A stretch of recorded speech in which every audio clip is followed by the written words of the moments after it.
Le président du Conseil constitutionnel, Mamadou Badio Camara, est mort ce jeudi 10 avril 2025. La nouvelle a été confirmée par un message reçu par Dakaractu. C'était un juge très respecté, qui avait été ancien procureur général près la Cour suprême. Depuis 2011, il était également partie du Comité des Nations Unies sur les disparitions forcées. En septembre 2022, il a été nommé président du Conseil constitutionnel par un décret présidentiel sous Macky Sall. Notre équipe présente ses sincères condoléances à sa famille et au peuple sénégalais. Mais avant son départ, il a laissé un message fort. Pour plus de détails, on va écouter les propos. La rentrée judiciaire, qui permet d'évoquer le bilan et les perspectives des juridictions, porte l'empreinte de ces événements qui traduisent le travail acharné d'hommes et de femmes de l'administration, notamment judiciaire, pour le bon déroulement du processus électoral. Permettez-moi de me réjouir en premier de cette victoire de la démocratie sénégalaise. Que Dieu Tout-Puissant vous donne la grâce de bien accomplir votre mission et de laisser une empreinte impérissable dans la mémoire de l'État sénégalais. Je voudrais également vous réitérer ma profonde gratitude pour m'avoir nommé premier président de la Cour suprême sur la proposition du ministre de la Justice, garde des Sceaux, et après avis conforme du Conseil supérieur de la magistrature. Je mesure avec une pleine responsabilité le sens et la portée de cette confiance. Puisse Dieu nous faciliter cette lourde mais exaltante mission. Monsieur le Président de la République, ces élections, sans aucun doute, plus que celles qui l'ont précédée, ont mis à rude épreuve l'institution judiciaire. C'est certainement la raison pour laquelle, dès votre accession à la magistrature suprême, vous avez répondu à une forte demande sociale en convoquant les assises nationales sur la justice sénégalaise. Elles ont été un grand moment pour les citoyens, dans leur diversité, d'apprécier le fonctionnement de l'institution judiciaire. La haute hiérarchie judiciaire y a été appelée in extremis, mais pas pour y jouer un rôle de premier plan. À juste titre peut-être. Il faudrait néanmoins admettre que certaines imperfections ne peuvent être perçues qu'à l'intérieur du système judiciaire par les hommes du métier. La haute hiérarchie aurait pu avouer à ses assises son impuissance lors des périodes troubles à pallier les dysfonctionnements qui peuvent affecter fortement la marche régulière de la justice, son impuissance à redresser la barre. Nous pouvons en juger par les réalités des textes d'hier comme d'aujourd'hui, aujourd'hui étant à son lever de soleil. La hiérarchie judiciaire n'a en effet aucun pouvoir juridique de proposition de nomination aux emplois judiciaires établi par le statut social des magistrats. Elle ne peut, en matière pénale, poursuivre un magistrat sans y être autorisé par le ministre de la Justice. Enfin, la saisine du Conseil de discipline des magistrats appartient exclusivement au ministre de la Justice. Il s'avère ainsi qu'aucun levier important, ni aucune initiative permettant de mettre fin à un dysfonctionnement du système judiciaire n'est confié au pouvoir judiciaire, aux magistrats. Dans ces conditions, en cas de difficulté majeure, les regards doivent se tourner vers le ou les maîtres du jeu pour situer les responsabilités. En tout état de cause, une fois nommé, le magistrat ne doit obéir qu'à la loi et à sa conscience, en conformité avec les termes de son serment. La formule de la prestation de serment contient toutes les dispositions nécessaires pour que le juge, qui est le gardien de la loi, soit également gardé par celle-ci. Il me semble donc peut-être vain de s'interroger sur la question de savoir si, d'un point de vue culturel, il ne serait pas plus judicieux de conférer au serment du magistrat un caractère religieux en l'exprimant dans les formes requises par nos religions pour créer ainsi un impact plus important sur sa conscience. Cette réflexion cache peut-être l'idée plus globale que le fonctionnement de l'institution judiciaire devrait s'inscrire dans nos valeurs sociétales pour permettre au peuple sénégalais, au nom duquel le magistrat rend ses décisions, de mieux se reconnaître dans son juge. Montesquieu nous enseigne, dans son ouvrage emblématique de l'esprit des lois, bien connu des juristes, que, je cite, « Les lois doivent être tellement propres au peuple pour lesquels elles sont faites que c'est un grand hasard si celle d'une nation qu'on peut vous dire à une autre. » Fin de citation. Dès lors, sur le fond du droit que nous appliquons dans ces différentes matières, ne faudrait-il pas s'inspirer des propos du président Senghor qui aimait dire qu'il faut penser par nous-mêmes et pour nous-mêmes? Que penser alors du droit de l'Organisation pour l'harmonisation en Afrique, du droit des affaires qui découle des actes uniformes pris par le Conseil des ministres des États membres? Nos parlements n'interviennent pas pour autoriser leur ratification, ce droit n'en ayant pas besoin. C'est une originalité parce que, selon l'article 9 du traité OHADA, le texte adopté par le Conseil des ministres entre en vigueur 90 jours après sa publication au journal officiel de l'OHADA. Il me semble nécessaire de faire le bilan de ce droit au regard des promesses d'attractivité qui ont justifié la création de cet espace. Les assises de la justice n'ont pas également abordé la question du protocole au niveau de l'État pour mieux situer la représentation du pouvoir judiciaire. Si celui-ci n'y est pas absent, comme l'est l'Assemblée nationale en ce qui concerne l'adoption des actes uniformes, jusqu'à récemment, il n'était pas cependant visible à raison du rang qu'il occupait sur ce plan, en total déphasage avec sa qualité de troisième pouvoir. La suppression récente de deux institutions consultatives a ramené le pouvoir judiciaire à une meilleure position, même si de notre point de vue, la déclinaison de l'article 6 de la Constitution sur le plan protocolaire pourrait être mieux aménagée. Pour conclure sur ce point, nous voulions insister sur la nécessité de la sauvegarde du patrimoine immobilier relevant naguère du pouvoir judiciaire. Ces immeubles, de Saint-Louis à Dakar, mais également pouvant être situés ailleurs, font partie des sites qui racontent un pan de l'histoire du Sénégal, quasiment depuis la naissance de notre pays. Il s'agit d'une mémoire à conserver absolument par le retour de ces sites à leur destination initiale. La rénovation et la modernisation de la justice doivent avoir pour socle l'histoire de notre pays. Le pouvoir judiciaire souhaiterait retrouver tout son patrimoine immobilier, déjà très insuffisant pour accueillir l'ensemble de ses services, et rendre à autrui ce qui lui appartient. Il nous plaît de rappeler également qu'il est nécessaire de procéder à la relecture de plusieurs de nos textes afin de leur procurer une meilleure cohérence.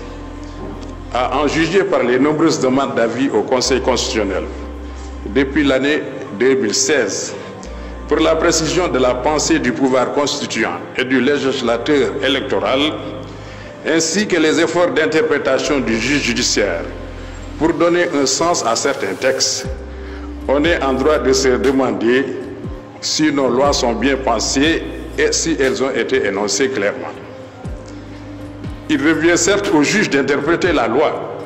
Il importe cependant, notamment dans certaines matières qui, comme le droit électoral et le droit pénal, cristallisent l'attention des populations sur la justice lorsqu'elles impliquent des questions ou des personnalités politiques, que la loi soit suffisamment claire, tout au moins dans son esprit. Il faut pour cela plutôt avoir une approche systémique et éviter les modifications partielles, voire parcellaires, qui n'ont d'autre effet que de rendre nos textes nébuleux, voire contradictoires. Ces points soulevés constituent un des volets sur lesquels la doctrine est plutôt attendue. Monsieur le Président de l'Assemblée nationale, C'est avec un immense honneur que je tiens à vous adresser mes chaleureuses félicitations pour votre élection à la tête de cette noble institution. Votre accession à cette haute fonction témoigne non seulement de la confiance placée en vous par vos pairs, mais également de votre engagement indéfectible à notre République et à ses institutions démocratiques. La mission qui vous attend est exigeante et cruciale pour le renforcement de l'état de droit, l'équilibre des pouvoirs et la représentation des aspirations du peuple sénégalais. Je suis convaincu que votre leadership éclairé permettra à l'Assemblée nationale de jouer pleinement son rôle dans le respect des principes républicains.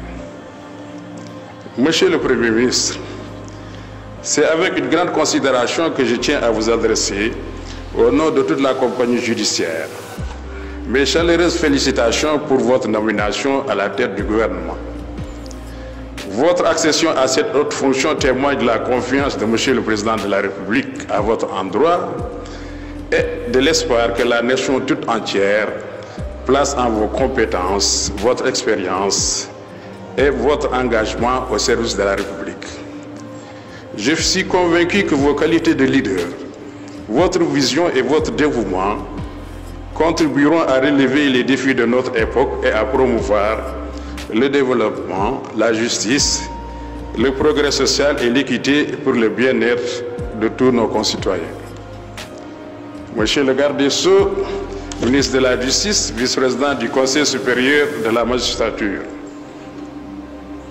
chers collègues, votre nomination à la tête du ministère de la Justice était un sursaut nécessaire dont l'institution judiciaire avait besoin pour reprendre ses marques. Votre connaissance de l'administration judiciaire et vos compétences professionnelles ont certainement justifié le choix porté sur votre personne. Nous nous en félicitons et vous assurons de nos prières et de notre soutien dans l'exercice de vos fonctions. Mesdames et Messieurs les ministres, Mesdames et Messieurs les députés, Monsieur le Président du Conseil constitutionnel, Monsieur le Procureur général près la Cour suprême, je voudrais vous féliciter pour votre nomination à cette prestigieuse fonction. Vous êtes un juriste chevronné, d'une grande générosité intellectuelle, un magistrat rigoureux, loyal, intègre et respecté. Vos qualités seront un atout pour l'exercice des responsabilités éminentes qui vous sont confiées. Nous prions Dieu qu'il vous assiste dans cette noble mission. Monsieur le Premier Président de la Cour des comptes, Monsieur le Procureur général près la Cour, Monsieur le Président de la Cour suprême du Bénin, Monsieur le Procureur général près la Cour suprême du Bénin, Mesdames et Messieurs les ambassadeurs et chefs de mission diplomatique, Messieurs les officiers généraux, Mesdames et Messieurs les recteurs, doyens et professeurs d'université, Monsieur le bâtonnier de l'ordre des avocats, Messieurs les chefs religieux et coutumiers, chers invités en vos rangs, grades et qualités. Pour la première audience solennelle de rentrée des cours et tribunaux qu'il nous fait l'honneur de présider, perpétuant ainsi une tradition, Monsieur le Président de la République, Président du Conseil supérieur de la magistrature, nous a invités à réfléchir sur un thème qui nous interpelle par son acuité et son actualité. Droit de grève et préservation de l'ordre public. Ce choix nous laisse entrevoir l'intérêt qu'il porte à la protection des droits fondamentaux. Mon collègue, le juge Latirnian, conseiller délégué à la Cour suprême, en a largement fait le tour et je suis tenté, après l'avoir félicité pour la qualité de son travail, de dire, à l'instar du poète, que, je cite, « Tout a été dit et l'on vient trop tard ». Fin de citation. Aussi vais-je aborder cette question aussi essentielle que complexe, en contenant spatialement et historiquement mon analyse au Sénégal. La grève cessation collective et concertée du travail en vue d'appuyer des revendications professionnelles est un droit à valeur constitutionnelle reconnu par l'article 25 de notre Constitution, cité à plusieurs reprises. Acquis des luttes ouvrières suite à l'abolition de l'esclavage, le droit de grève au Sénégal a d'abord été porté par les cheminots et les enseignants qui ont entamé des mouvements sociaux dits grève générale entre 1945 et 1948 en s'appropriant le bénéfice des droits syndicaux résiduels accordés aux travailleurs des 4 communes autour des années 1920. Cependant, le droit de grève a été immédiatement encadré. D'abord, pour éviter des révoltes dans les colonies de l'AEF, puis aux indépendances, pour préserver l'ordre public et garantir la continuité des services publics. Érigé en droit humain fondamental. Magistrat éminent et personne respectée du système judiciaire sénégalais, M. Mamadou Badio Camara a marqué plusieurs décennies de vie publique, consacrée au service de la justice et de l'état de droit. Né à un moment important de l'histoire moderne du Sénégal, il a rejoint en 1977 la prestigieuse École nationale d'administration et de magistrature, ENAM, alors à ses débuts. Cette formation de qualité a été la base de ce qui allait devenir une carrière exemplaire, dédiée à l'éthique, à la rigueur et au respect des institutions républicaines. Sa nomination en tant que président du Conseil constitutionnel, le 5 septembre 2022, par décret présidentiel, a été accueillie avec beaucoup de respect, car son parcours professionnel et personnel inspirait l'admiration. Il a succédé à M. Papa Oumar Sako, dont le mandat était terminé. En tant que président de cette haute cour, M. Camara avait la responsabilité de s'assurer que les processus électoraux étaient corrects et que la Constitution était respectée, un rôle qu'il a rempli avec dignité et impartialité jusqu'à la fin de sa vie. Au-delà de ses fonctions récentes, le parcours de M. Mamadou Badio Camara montre un engagement fort au sein du système judiciaire sénégalais pendant plus de 48 ans. Juge, conseiller, président de chambre, il a occupé des postes de grande responsabilité qui ont façonné le système judiciaire national. Sa voix, toujours raisonnable, représentait la sagesse. Son attitude, pleine de dignité, rappelait à tous l'importance du service public.